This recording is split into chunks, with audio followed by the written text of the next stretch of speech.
everyone, so this video is on fractional powers.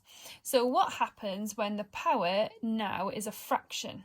Okay, so if we had the power and it was just a normal number and it was squared, it would mean times by itself. Okay, but to the power of a half is the opposite of squaring. So actually it means the square root. So the power of a half means the square root. The power of a third means the third root. So what number times by itself makes 3 times makes that number. So if I just remind you of what a square root is. So if we had the square root of 25, I would know the answer is 5 because 5 times 5 is 25. So it's just one of the digits. Okay, so what I've got to remember is a half is the square root, a third is the cube root, a quarter is the fourth root. Okay, so they're all roots. Okay, we'll have a look at these two in a moment once we've done these. So this one, because it's to the power of a half, I know it's just the square root. So I'm looking at the square root of 100, which is just 10. Okay, the next one, the square root of 81, which is 9. Now this one's slightly different because it's the fourth root. Okay, that's how we say it. So basically I'm looking for that number that multiplied by itself 4 times makes 16. Well, I know it's not 4 because it's 4 times 4 that makes 16. So it's obviously got to be 2.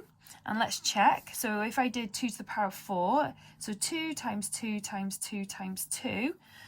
2 times 2 is 4, times 2 is 8, times 2 is 16. So yeah, it's 2. Okay?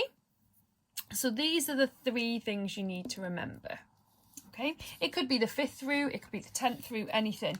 So whatever is on the bottom, whatever the denominator, that's the number in front of the square root. Okay? So now, let's have a look at when it's got a fraction that's got a numerator that isn't 1. So what I would do is I would split it up. So I'm going to split it into its denominator and its numerator. Okay, so we're going to do the denominator first. Okay, so this is number 1 and this means the cube root. Okay, so I'm going to do the cube root of 27 first. Okay. So the cube root of 27 is 3 because 3 times 3 is 9 times by 3 again is 27. So I've done the cube root part now. The next part to do is the numerator. So I'm going to take that over here. So this is number 2. So the power now is just 2. So this now becomes the new power to the new number. Okay. And 3 squared is 9.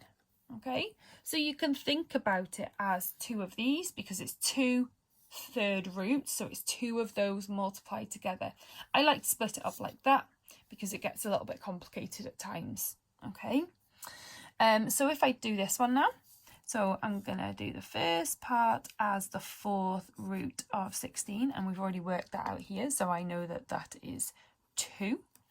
And then I now have the power of 3 to put with my new number, so 2 cubed, so it's 3 of these, which is 8, because 2 times 2 times 2 is 8. Have a go at the questions.